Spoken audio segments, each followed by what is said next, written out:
Good morning mga Bisaya na tong amigo ug amiga diha. So karong adlaw mo adto mi sa city para magsuroy-suroy kay Sabado man. So padong nami sa train station, ipakita na ko ninyo ang ilang public transport.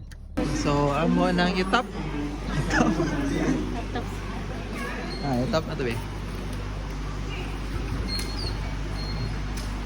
So among biyahe kay 9 minutes.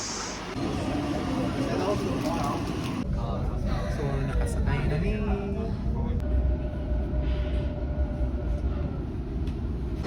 So pila ka itong mabayran? Check na to. Okay, $5. So amo ang nabayran kay kuan, $5. Kung i-convert kay 215 pesos. So mo to man train ride, oras kapin siguro mga 45 kilometers. So ingana siya ka efficient. Mora to guys. See ya. Bye.